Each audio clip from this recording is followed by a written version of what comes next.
Today we will do Kailash Chandra dictation transcription number 212.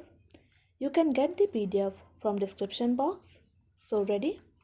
Start.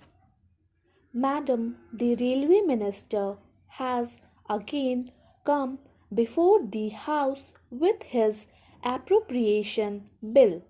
Taking advantage of the occasion, I would like to put some points about the performance of the railways before the Honorable Minister for classification. While the Honorable Minister has come out with his appropriation bill, he has also come up with another proposal, that to implement the pay commissions award, he will have to raise some monies to the tune of rupees 320 crores by raising the freight structure of the Indian Railways.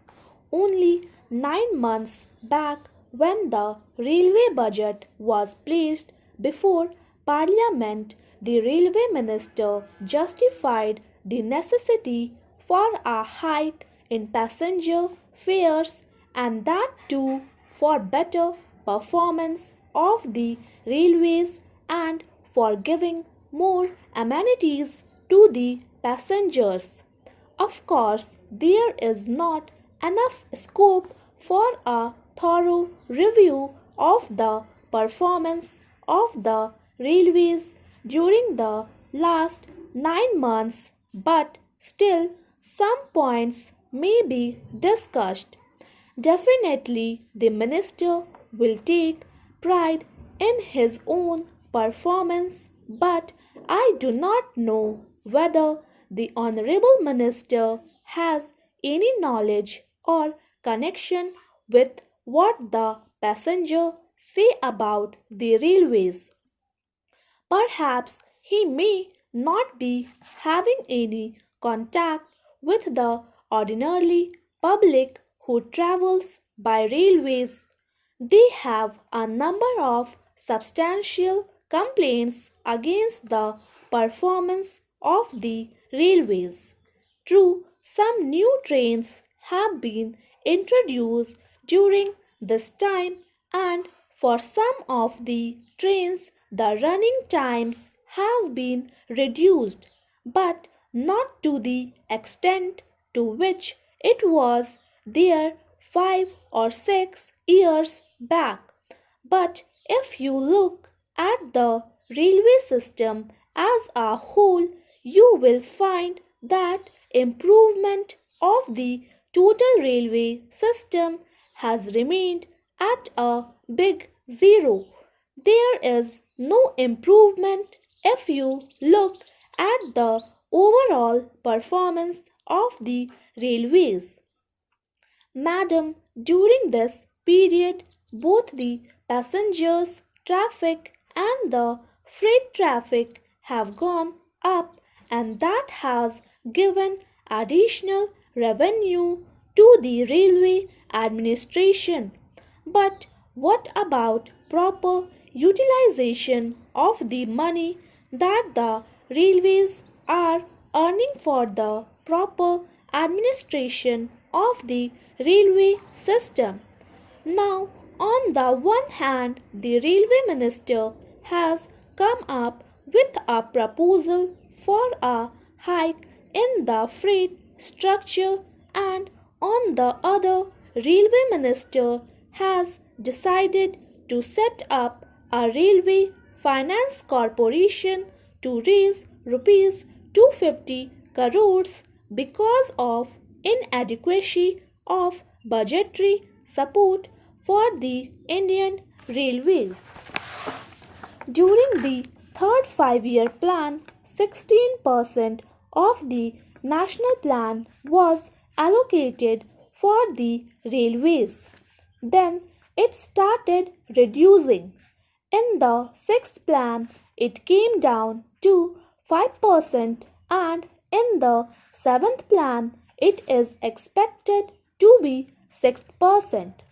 It means the allocation for the railways, which is biggest public utility service in our country, it is a very small fraction of the total outlay available in our plan.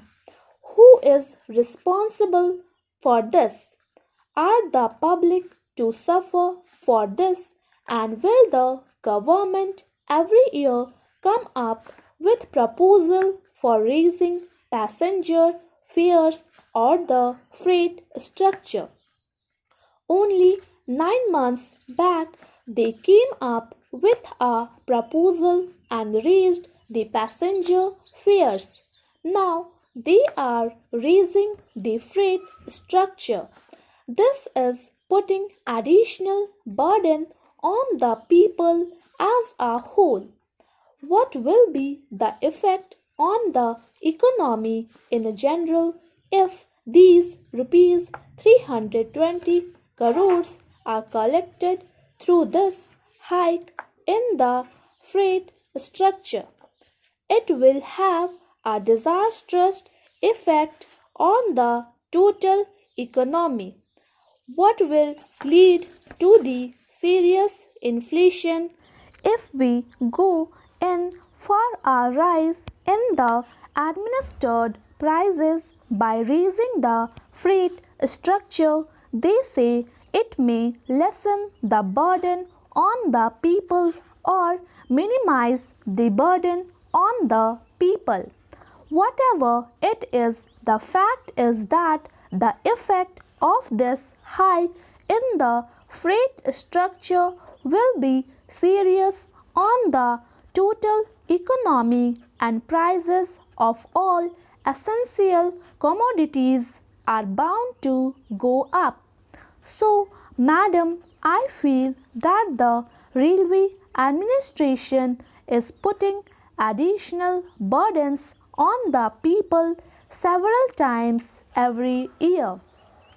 Now, coming back to the passenger traffic, I would like to mention that some trains have been introduced, but I do not know whether the minister has any experience of traveling in the second class or in ordinary trains beside the Rajdhani or 2 or 3 superfast trains. There are deplorable conditions in the passenger trains that are running in our country. Without water, without light, without the minimum amenities, the passengers have to travel in a very pitiable condition, and reserved compartments are full of people who are without reservation, and people are compelled to travel in that way. Because of the shortage of accommodation, people have to travel like beasts, and without reservation, people come to reserved compartments. The reservation has also been reduced to a farce.